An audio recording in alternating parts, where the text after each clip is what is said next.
পুরো এপিসোড দেখতে জি5 অ্যাপ এখনই ডাউনলোড করুন। আমার না এটা মানতে খুব অসুবিধে হচ্ছে যে ওই রকম একটা হ্যাপেনিং ক্যাফেতে একটা মানুষ তার আঙ্কেলকে নিয়ে যেতে পারে। শ্রী একদম ঠিক বলেছে, কিন্তু কথাবার্তা শুনেও তো কিছুই বোঝা গেল না। সঙ্গীতা ম্যাডাম কোনো হেয়ালি করছেন না তো?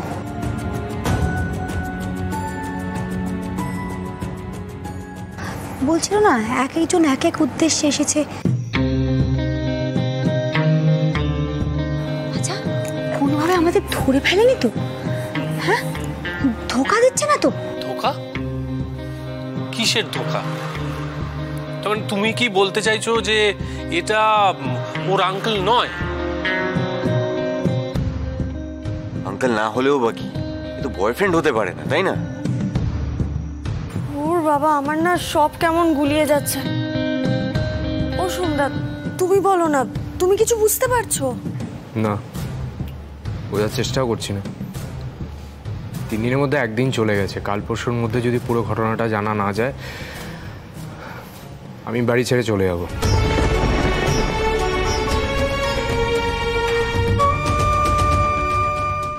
এটাই বুঝবো যে আমার ভাগ্যে ফ্যামিলি, ভালোবাসা এগুলো নেই।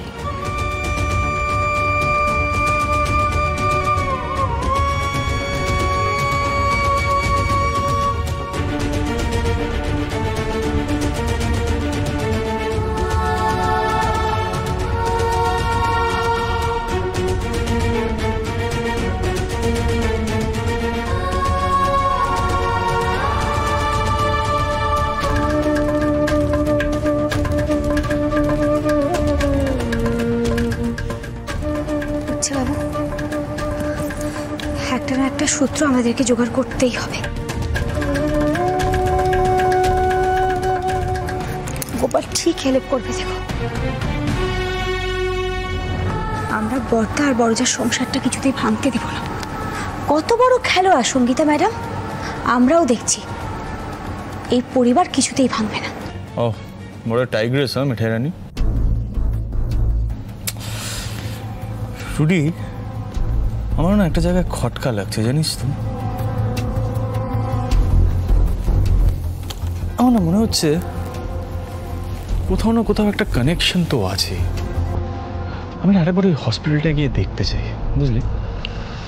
না মানে ভেবে দেখ, সঙ্গীতা ম্যাডাম ওর ওই আঙ্কেল বিশ্বেশ্বর ব্যানার্জিকে নিয়ে ওই হসপিটালে গেল যেখানে ও চেক আপ করায়।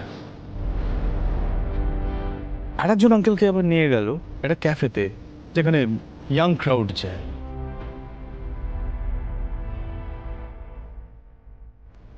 কানেকশন তো আছেই কোথাও না কোথাও। Too many uncles, same hospital, must be something.